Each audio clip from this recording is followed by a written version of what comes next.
A paz do Senhor, meus amados, tudo bem? Meu nome é Edson.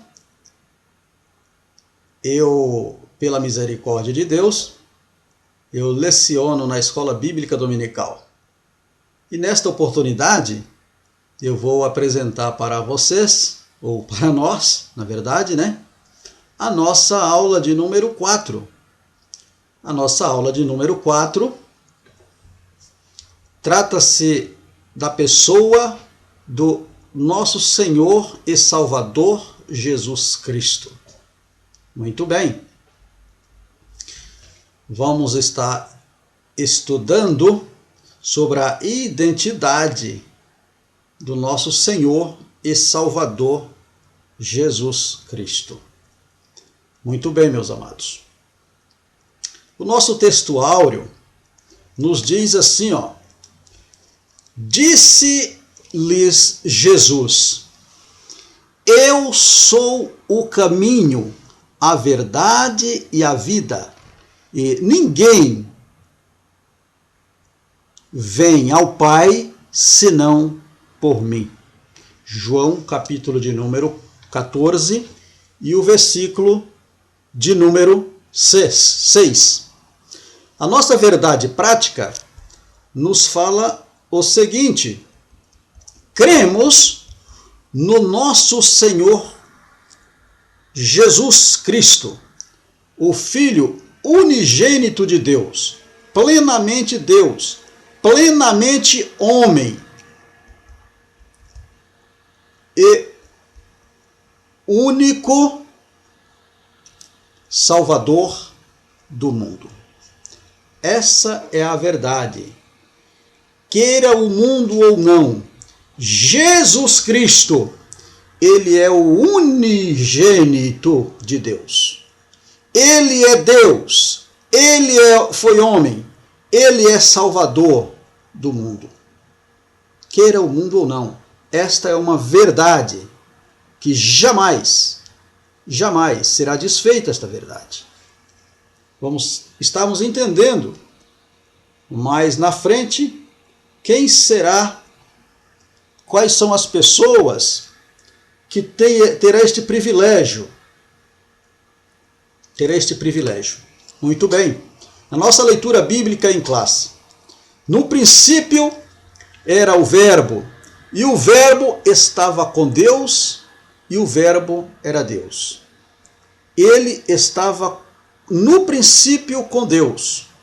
Todas as coisas foram feitas por ele, e sem ele nada do que foi feito se fez. Nele estava a vida, e a vida era a luz dos homens, e a luz resplandece nas trevas, e as trevas não a compreenderam. Houve um homem enviado de Deus, cujo nome era João. Este veio para testemunho, para que testifique da luz, para que todos crescem por ele. Todos crescem por ele. Não era a luz, não era ele a luz, mas para que testifique da luz. Ali estava a luz verdadeira, que alumia a todo o homem que vem ao mundo. Estava no mundo, e o mundo foi feito por ele, e o mundo não o recebeu. Veio para o que era seu, e o seu não o receberam. Mas a todos quanto receberam, deu-lhes o poder de serem feitos filhos de Deus, aos que creem no seu nome. Os quais não nasceram do sangue, nem da vontade da carne, nem da vontade do homem, mas de Deus. E o Verbo se fez carne e habitou entre nós, e vimos a sua glória, como a glória do unigênito do Pai, cheio de graça e de verdade. Nós estamos diante de uma leitura onde o apóstolo João, ele está relatando algumas coisas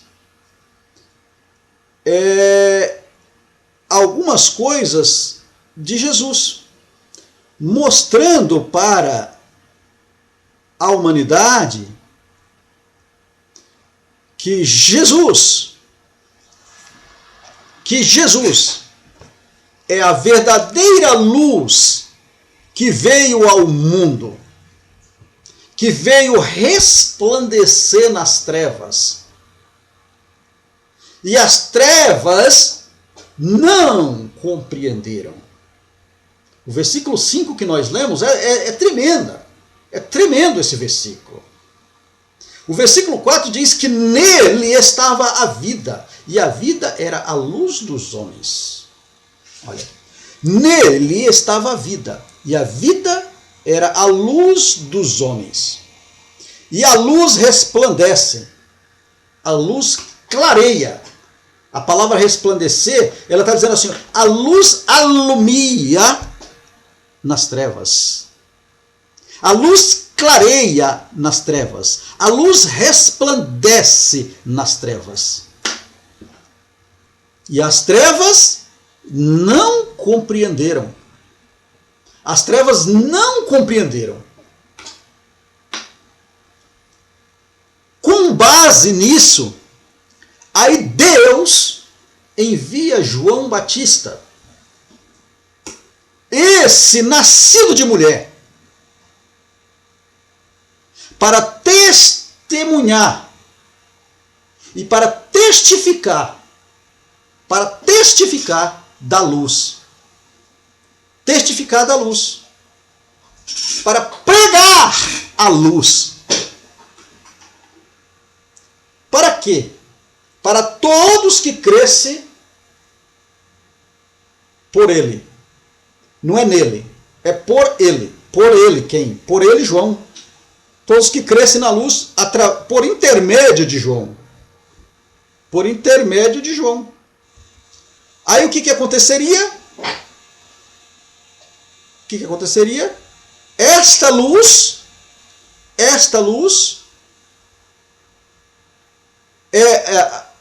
alumiaria o mundo. E o mundo seria resgatado, digamos assim.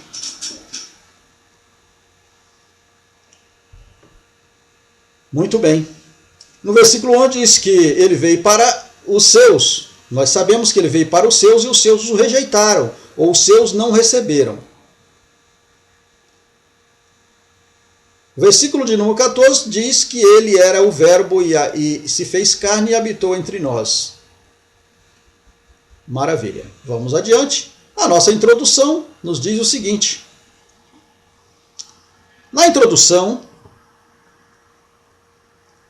nós falamos que existe inúmeros pontos onde podemos ocupar a nossa mente ou o nosso coração em todas as escrituras da Bíblia Sagrada, ao falarmos da cristologia. Mas nessa oportunidade vamos falar exclusivamente, enfocando na verdade, na verdadeira identidade de Jesus. Ou seja, tem uma palavrinha na nossa introdução que ela diz o seguinte: o nosso espaço aqui é exíguo para um estudo completo. Está dizendo que o espaço que nós temos na nossa lição é pequeno. A palavra exíguo quer dizer é pequeno demais para explanar a verdade da cristologia em todas as escrituras. Mas nós precisamos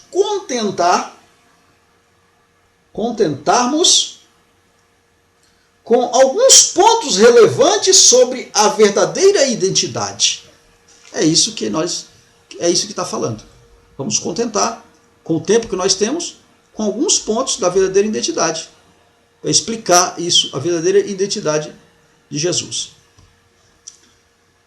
O nosso primeiro tópico fala do unigênito, o Filho unigênito de Deus. E aí nós temos 3 subtópicos. O Filho de Deus, o significado do termo filho e o significado de unigênito. Primeiro, segundo e terceiro subtópico. O primeiro subtópico, o Filho de Deus, onde nós lemos o seguinte: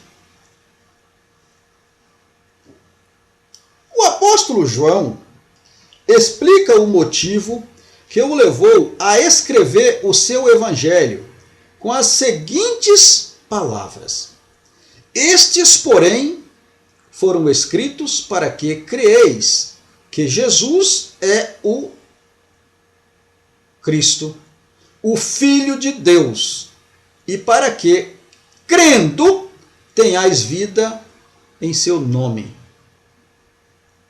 O que é isso? O que é isso? Para que cremos, tenhais vida em seu nome, no nome de Jesus. O que é isso? O apóstolo João está dizendo o seguinte: uma vez que foi revelado-me a palavra, eu não consigo ficar com esta palavra a não levar para que creeis, que Jesus que ele é o Cristo, Filho de Deus. E quem crê vai ter vida no seu nome, não no nome de João, no nome de Jesus. Vai ter vida no seu nome. É isso que o apóstolo João está falando. Na continuação da leitura, ele ainda diz assim, olha, temos aqui 2 pontos importantes. O primeiro é sobre a identidade de Jesus. O primeiro é sobre a identidade de Jesus. Identidade. Está aqui. 2 pontos importantes desta lição. O primeiro, sobre a identidade de Jesus. E o segundo ponto está falando sobre a revelação para todos aqueles que creem nesta verdade. A revelação para redenção. A revelação, segundo ponto, é o motivo desta revelação e redenção para que todos aqueles que crêem nesta verdade. O que é isso? Está falando que o ponto importante da lição é nós entendermos a identidade do Filho. Entendemos isso. A sua verdadeira identidade. Como que nasceu? Para que veio? Qual foi o fundamento disso? E depois o segundo ponto é o motivo para que veio. Veio para uma revelação e redenção. Remir. Para perdão. A redenção para perdão de pecado. Para aqueles que creem nesta verdade. Todo aquele que crê, a Bíblia diz que ele falou, olha, será salvo. Livro de Marcos, no capítulo 15, versículo 16, diz que todos que creem e for batizado, será salvo. A nossa verdade prática diz que eu sou o caminho, a verdade e a vida. E ninguém vem ao Pai senão por mim. Então, está falando isso aqui, ó, do motivo, o motivo para que ele veio. Vamos mais adiante e vamos continuar na nossa leitura. Agora vamos explicarmos o significado do Filho, que é o nosso segundo subtópico. A importância de sabermos o significado do título Filho de Deus. Ainda estamos no primeiro subtópico.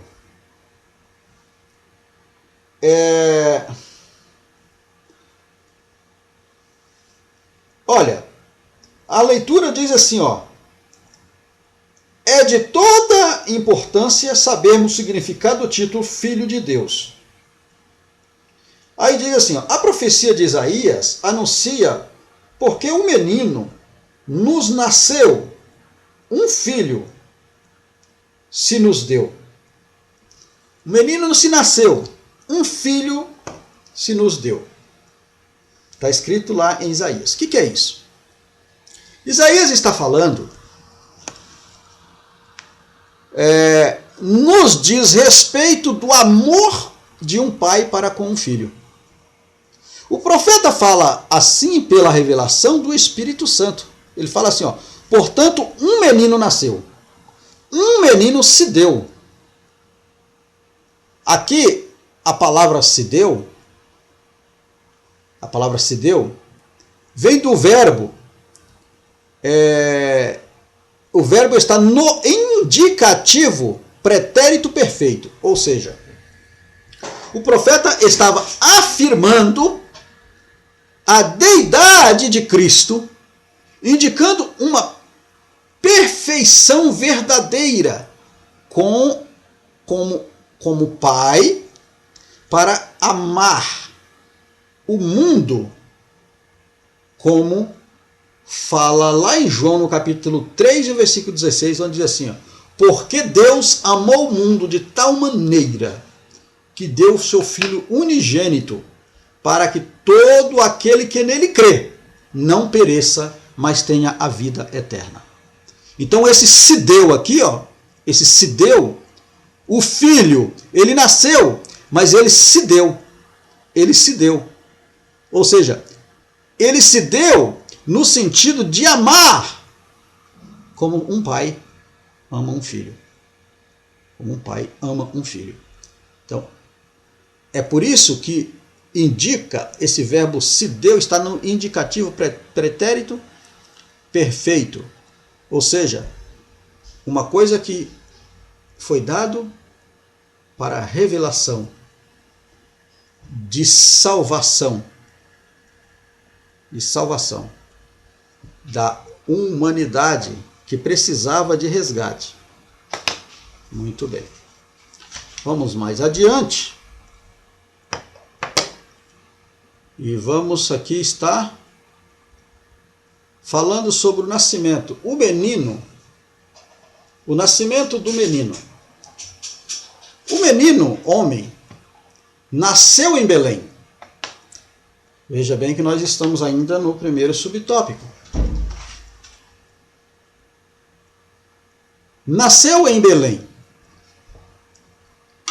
mas como filho foi gerado desde a eternidade. Ele, como filho, ele já era. Ele diz, ó, agora glorifica-me, ó Pai, lá em João, no capítulo de número 17, no versículo 5 e versículo 24, Jesus diz, olha, glorifica-me, ó Pai, junto de ti mesmo, com aquela glória que tinha contigo antes que o mundo existisse. Antes que o mundo existisse. Versículo 24, a parte B, diz assim, porque tu me has amado antes da criação do mundo.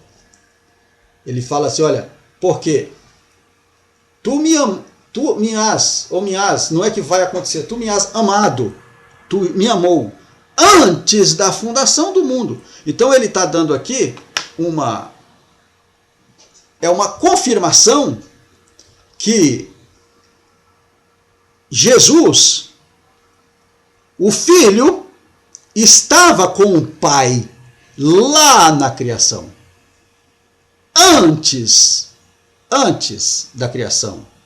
Ele estava com o Pai. Antes da criação do mundo.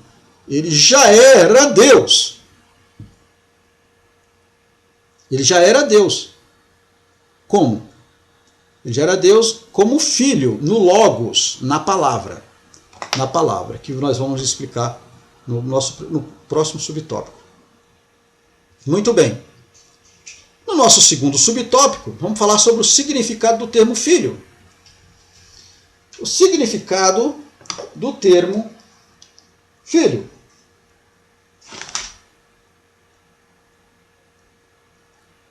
Nas Escrituras é amplo e uma das acepções diz respeito à mesma natureza do Pai. Quando Jesus se declarou Filho de Deus, ele estava reafirmando sua divindade. E os judeus entenderam perfeitamente a mensagem. O mestre diz, eu e o Pai somos um. Muito bem, o que é isso? O Filho é dizer ser da mesma natureza. Aqui, o Filho, quer dizer, é da mesma natureza, da mesma essência e da mesma substância. Entenderam? Quando Jesus se declara Filho de Deus, ele estava afirmando sua divindade. Ele estava afirmando sua divindade, porque ele tinha certeza que ele era Filho de Deus. Quando você tem certeza na sua salvação, ninguém tira isso de você. Ninguém tira isso de você.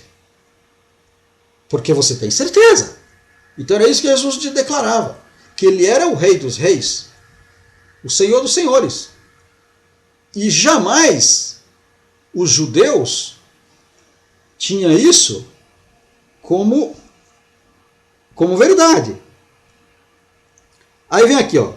Os judeus entenderam perfeitamente isso. O problema é que eles não admitiam. E muitos até hoje não admitem que Jesus é o Rei dos Reis e o Senhor dos Senhores. Muitos não admitem. Muitos não admitem. Mas ele é Deus. Bendito seja o nome do Senhor para todo sempre. Muito bem. O nosso terceiro subtópico, o significado de unigênito. Unigênito. Na nossa leitura diz assim, a etimologia do termo unigênito, monôgenes, em grego, indica a deidade do Filho. Esta palavra só aparece 9 vezes no Novo Testamento, sendo 3 em Lucas, uma em Hebreus e as outras 5 nas Escrituras Joanina, ou seja, do livro de João. Muito bem, vamos explicar o que é isso. Etimologia do termo unigênito, do grego monógenes, indica a deidade do Filho, ou seja, a igualdade com o Pai. Isso aqui quer dizer, unigênito é igualdade com o Pai. Então, unigênito, quando é empregado em relação a Jesus, transmite a ideia de consubstancialidade. Consubstancialidade. O que é isso? Ou da mesma substância. Ou seja, ele é da mesma substância, da mesma essência. Os dois são como um. Então eles são do mesmo ser. O mesmo ser. Tem a mesma essência. Tem a mesma qualidade. Tem a mesma unidade. Os dois. O Pai com o Filho. Em substancialidade. Que coisa maravilhosa. Muito bem. E agora nós completamos nosso primeiro tópico. Agora vamos para o nosso segundo tópico, onde fala da adeidade do Filho de Deus. E nesse segundo subtópico temos também, nós temos também 3 subtópicos, onde o primeiro fala o Verbo de Deus, o segundo, reações à divindade de Jesus, e o terceiro, o relacionamento entre o Pai e o Filho. Relacionamento entre o Pai e o Filho. Nosso primeiro subtópico, o Verbo de Deus. Verbo. O Verbo de Deus. Vamos ler na nossa revista.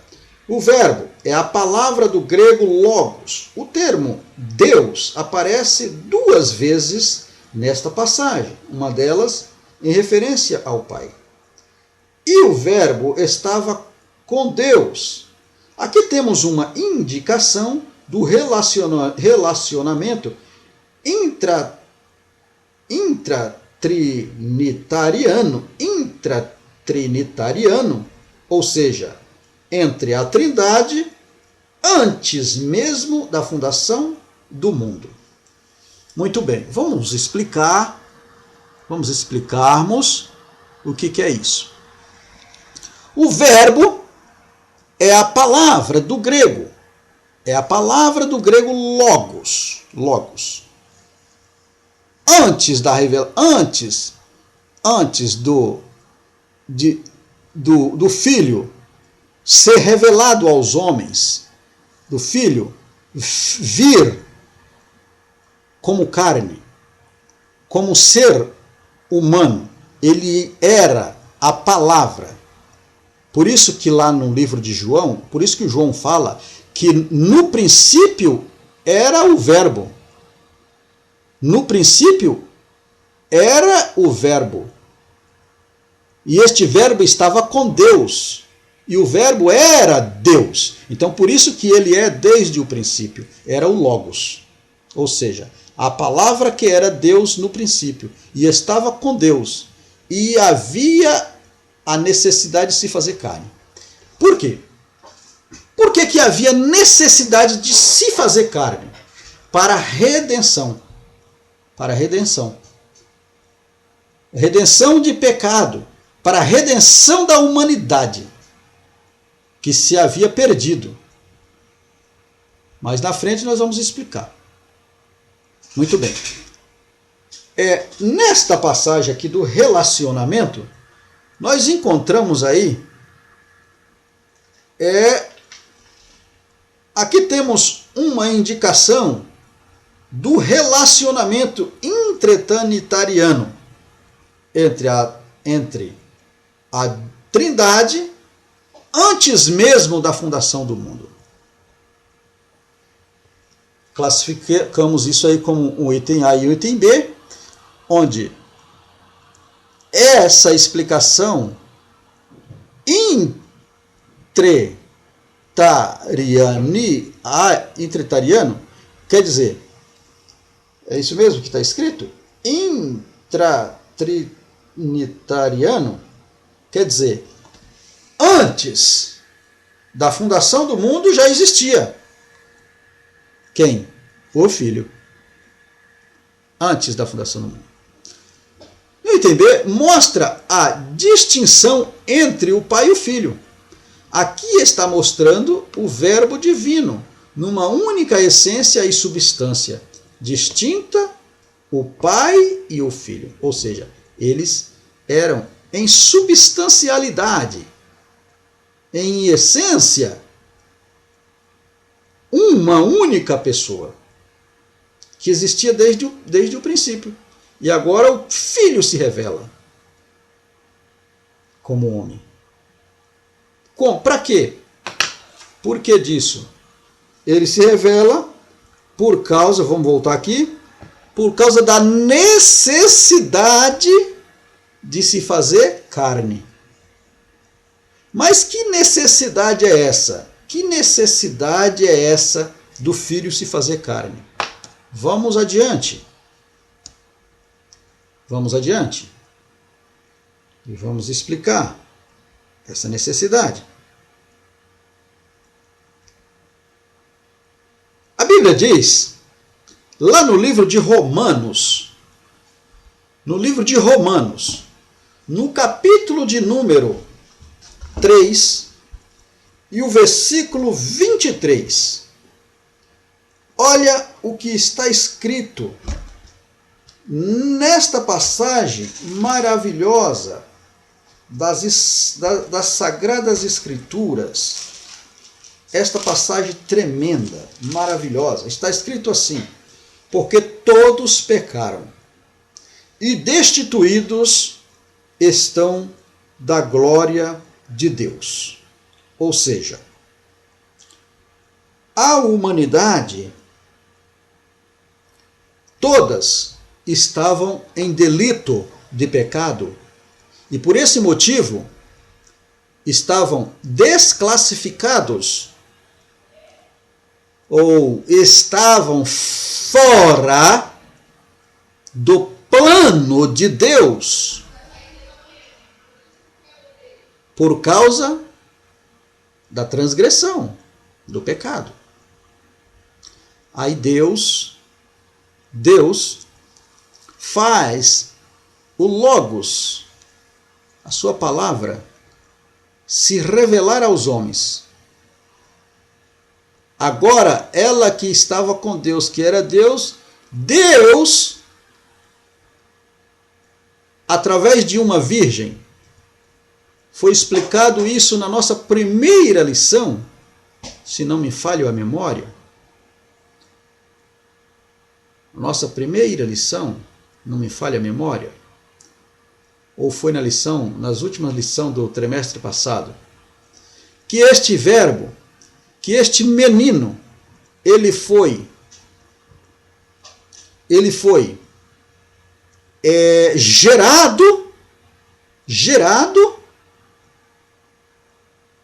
gerado em uma virgem, sem pecado. E aí ele se faz carne, habitou neste planeta, entre nós, diz a Bíblia. Se fez carne, habitou entre nós, para resplandecer a luz. É a luz que veio para os seus, e os seus rejeitaram. Leitura bíblica, lá atrás, leitura bíblica. Veio para os seus rejeitaram. Fez carne. Agora, como homem, pisou nesta terra, neste planeta, como homem. Então, agora, ele, filho, encarnado com o Pai, tendo a mesma deidade, sendo trino e uno. Trino, por causa do Espírito, o Espírito Santo, que nós falamos na aula passada, do trino, do Espírito Santo. Na nossa próxima aula vai falar exclusivamente do Espírito Santo, mas na nossa aula passada nós falamos das 3 pessoas. Bom, no nosso segundo e terceiro subtópico, vai falar da reação à divindade de Jesus. Muito bem. A nossa leitura nos diz o seguinte, no nosso segundo e terceiro subtópico da nossa lição. Reação à divindade de Jesus. E o terceiro subtópico fala o relacionamento entre o Pai e o Filho. Os próprios apóstolos, João e Paulo, por serem judeus e criados num contexto monoteístico, jamais admitiu outra divindade senão só e somente só o Deus Javé de Israel. Então, João e Paulo, eles foram criados no monoteísmo. Eles eram monoteístas. Como nós somos hoje monoteísmo. Cremos no Senhor Jesus Cristo, no Pai, no Filho, no Espírito Santo como um único Deus. Isso nós cremos. E eles criam. E eles não abriam mão disso. Então, meus amados, o que essa verdade nos traz à tona? Vamos defendermos a bandeira do Evangelho. A bandeira do Evangelho verdadeiro de Jesus Cristo. Ele é o único Filho de Deus que nasceu, viveu nesta terra, morreu pelos nossos pecados, ressuscitou ao terceiro dia e está à destra de Deus para remissão, perdão dos nossos pecados. Muito bem. Muito bem. Então agora nós vamos estar comentando sobre o relacionamento entre o pai e o filho. No relacionamento entre o pai e o filho, nos diz o seguinte: os pais da igreja perceberam também que, além das construções tripártidas do relacionamento intratrinitariano e histórico salvífico revelado nas Escrituras Sagradas, havia ainda as construções bipártidas que identificam a mesma deidade do Pai e do Filho. O Pai e o Filho aparecem no mesmo nível de divindade. Essas expressões bipártidas promovem que o Pai e o Filho são o mesmo Deus, possuindo a mesma substância, mas são diferentes na forma e na função. Não em poder e majestade. Não em poder e majestade. Ou seja, o que essa explicação aqui nos traz a revelação? Nos revela o seguinte: eu achei aqui que o comentarista, ele traz aqui uma revelação muito profunda quando ele fala de construção tripártidas e bipártida. Ele está trazendo aqui duas palavras muito técnicas. E ele traz essas palavras,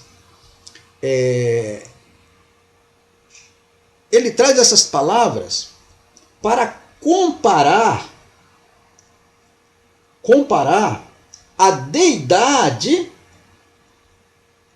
que essas palavras elas identificam a deidade do Pai e do Filho. Palavras técnicas, usada no dia a dia, no ramo da construção civil. É verdade. Olha o que ele diz. Olha o que é tripártida e bipártida. Olha o que é. O que é? A construção tripártida do distribuidor válvula tripártida bipártida consiste em uma construção com um corpo de duas tampas. Assim, o distribuidor válvula tripártida bipártida, quando diz respeito às válvulas tripártidas, tem como principais característica oferecer maior segurança nas operações que envolve os processos de conexão na sua empresa. E o que isso é uma construção tripártida bipártida. É um equipamento, é uma peça de uma máquina que funciona desta maneira. Qual a funcionalidade desta peça? A funcionalidade dela é o seguinte: tem como principais características oferecer maior segurança nas operações, que envolve os processos de conexões desta empresa. Ou seja, ela oferece característica de oferecer segurança nas operações daquela máquina. Essa é uma construção tripártida. Entendeu? Então, por isso que está grifado aqui, ó, as funções. A característica maior é oferecer segurança nas construções que operam essa máquina. E quem usa? Falando em empresa, aqui embaixo, há de se destacar que o distribuidor válvula tripártida, bipártida, ou seja, que as duas são iguais, têm a mesma função, pode ser solicitado em empresas de pequeno, médio e grande porte, além das diferentes atuações da mesma fábrica, indústria e empresa, dos mais variados segmentos do mercado que trabalham. O que é isso? Que precisam do distribuidor válvula tripártida bipártida para a realização e o mantimento de sua atividade trabalhista. O que é isso? Quem usa? Quem usa isso aqui é esse ser. Aqui, ó. Pequeno, médio, grande, pequeno porte, médio porte, grande porte, além das diferentes atuações da mesma. Ou seja, as diferentes fábricas que pode utilizar. Depende de quem necessita. Fábrica, indústria ou empresas variadas do segmento do mercado em que trabalha. O importante é que isso aqui é uma construção tripártida. Uma construção de uma peça que não pode mudar. Uma outra peça nesta máquina não vai funcionar. Não vai funcionar. Aí ele diz aqui, ó, o comentarista, na lição, ele diz aqui, ó, que ele diz aqui, ó, os pais da igreja perceberam também que, além das construções tripártidas do relacionamento intratrinitariano e histórico salvífico revelado nas escrituras sagradas, havia ainda as construções bipártidas, que identificam a mesma deidade do Pai e do Filho. Então, ele compara essa peça dessa máquina como a mesma deidade do Pai e do Filho, porque a deidade do Pai e do Filho não pode mudar. Assim como esta máquina não pode trazer uma outra peça para colocar que não vai funcionar. E quem usa são estas pessoas aqui, ó. São essa categoria aqui que precisa. O pequeno, o médio, o grande né? Em diferentes áreas de atuação, em fábrica, em indústria, em empresas de vários segmentos. Então, quem usa? Quem usa quem usa o pai e o filho? Todo aquele que crê, né? Todo aquele que crê para a salvação. Não existe um substituto.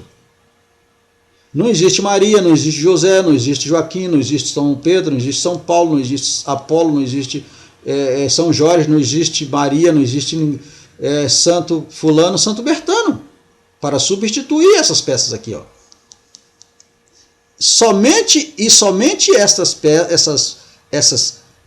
o método, esse método tripartidos e bipartido, somente esse método é que serve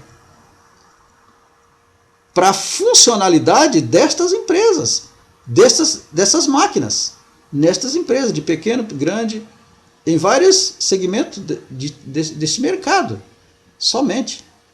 Eu não posso levar lá uma peça que vai quebrar o galho da empresa, porque não vai funcionar. Aqui, meus amados, eu achei uma parte muito difícil de compreender, onde o comentarista da nossa revista, ele nos traz duas palavras técnicas, muito difícil. Não é fácil entender isso aqui. Eu confesso para vocês que eu fui buscar isso em dicionário. Eu fui buscar isso no velho Google. Eu fui buscar estas explicações para entender o que ele quis dizer com isso aqui. Que a princípio também estava difícil entender. Mas depois, quando você entende esta revelação ou esta explicação, você entende por que Jesus veio. Por que ele não pode ser substituído? Porque não existe substituto para Jesus. Não existe. Ele mesmo falou, é tema da nossa verdade, no nosso textual, que ele é o caminho. Ele é o caminho, a verdade e a vida. Ninguém vai ao Pai senão por ele. Ninguém vai ao Pai senão por mim. Então, ele é a construção tripártida bipártida, que não pode ser substituída. Jesus é a construção tripártida bipártida, que não pode ser substituída. A substituição dele nestas áreas aqui, o que vai acontecer? Não funciona. Não funciona. As máquinas, se funcionar, se elas ligarem, elas não vão ter vida, como ele mesmo fala na sua palavra. O Jesus mesmo fala na sua palavra que não tem vida em si mesmo aquele que não busca a verdade no Pai, que não busca a verdade no Filho. Por que esta identificação do comentarista? Por que essa identificação do comentarista? Está aqui as duas peças que nós falamos, entendeu? Esta válvula é uma esfera bipártida, passagem plena, classe de 150 milímetros, e aqui é uma mesma válvula de 300 milímetros. Daqui ela dá 300, essa dá 150. Elas têm a mesma funcionalidade, e elas não podem ser substituídas em uma máquina que leva ao uso dessas peças. Não podem ser substituídas. Somente elas será usada numa determinada máquina. Caso coloca em uma outra, elas simplesmente não têm funcionalidade. Não podem ser substituídas. Amém, amados? E aí nós vamos aqui, ó. Aí ainda nessa explicação diz assim, ó. revelado nas Escrituras Sagradas, havia ainda as construções bipártidas, que identificam a mesma deidade do Pai e do Filho. O Pai e o Filho aparecem no mesmo nível de deidade. Essas expressões bipártidas provêm que o Pai e o Filho são os mesmos, são o mesmo Deus, possuindo a mesma substância, mas são diferentes na forma e função. Muito bem. Voltando um pouquinho, no início aqui do terceiro subtópico, diz assim, olha, construções tripártidas do relacionamento intratrinitariano. Nossa, que palavra difícil. Intratrinitariano. E histórico salvífico. Relacionamentos. O que é? Relacionamento intratrinitariano. Relacionamento. Para haver um relacionamento, o pai e o filho. Construções tripártidas e bipártidas. O relacionamento na velha aliança havia um plano seguro, ou seja, o pai e o filho apresentem no mesmo nível de divindade para resgatar com segurança homem do pecado no contexto histórico salvífico. Ou seja, a segurança que a construção tripártida, bipártida dá numa máquina, naquela máquina que nós explicamos lá, que não pode ser substituída, assim também é o pai e o filho, eles aparecem no mesmo nível de divindade. No mesmo nível de divindade. Para a salvação, no plano histórico, o plano salvífico do homem.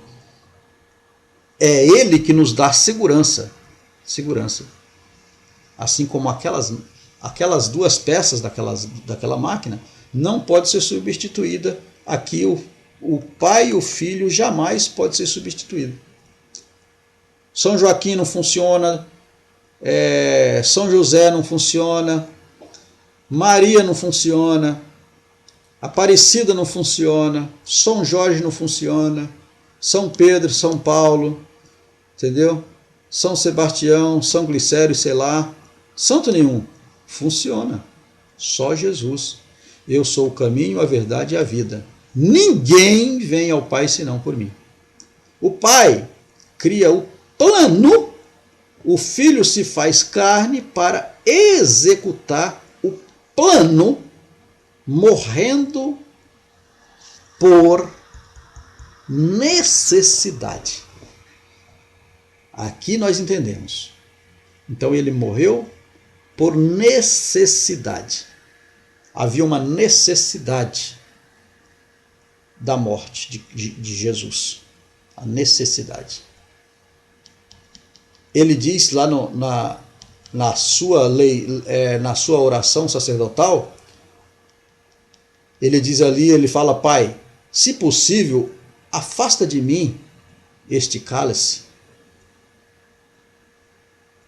Quando ele fala assim, ele está dizendo, é possível que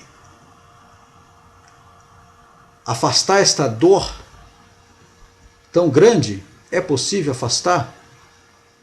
Mas havia uma necessidade daquele sofrimento. Havia uma necessidade. Por esse motivo, não era possível afastar. Por isso que ele morreu. Vamos mais à frente. E aqui nós temos o nosso último subtópico. Ou melhor, o nosso último tópico, a humanidade do Filho de Deus. A humanidade do Filho de Deus. Também nós temos 3 subtópicos. O Verbo se fez carne, características humanas e necessidade de encarnação do Verbo. Característica, o Verbo se faz carne. O que é isso? O Verbo se fez carne. O Verbo se fez carne. Primeiro subtópico, o Verbo se faz carne. Necessidade de encarnação do Verbo. Aqui há a palavra prólogo, palavra que existe a antecipação da necessidade. Prólogo é um texto ou uma advertência, geralmente breve, que antecede uma obra escrita. A palavra prólogo, algo que antecede uma obra escrita. Aqui João ainda, dizendo na divindade, e que era real, e termina falando da humanidade de Jesus, que também era real. Ou seja, 100% Deus e 100% homem. A encarnação do Verbo significa dizer que Deus assumiu a forma humana. A encarnação do Verbo significa que Deus, agora, ele assumiu a forma humana. Jesus, né? Deus agora, através de Jesus, assume a forma humana. No nosso subtópico, segundo subtópico, características humanas. As Escrituras ensinam e afirmam esta deidade de Jesus. E da mesma forma, elas nos ensinam que ele é homem. Nasceu, viveu entre nós. Por isso, prova a sua humanidade. Em Lucas, no capítulo de número 52, diz: ele cresceu em estatura física e intelectual. Então, prova que ele cresceu. Então, prova aí a deidade humana. Aqui está provando a deidade humana.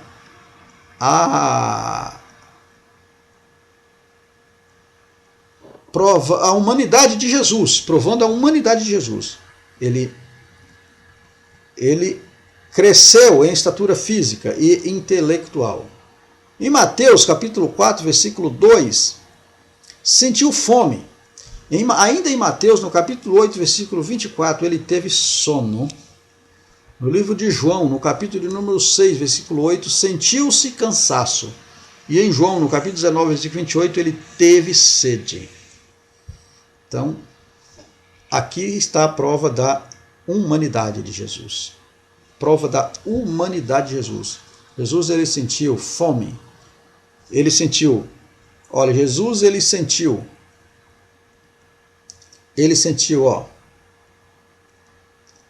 cresceu em estatura física e intelectual, sentiu fome, sentiu sono, sentiu cansaço e sentiu sede. Igual eu e você, Jesus sentiu, como Filho de Deus. Certo?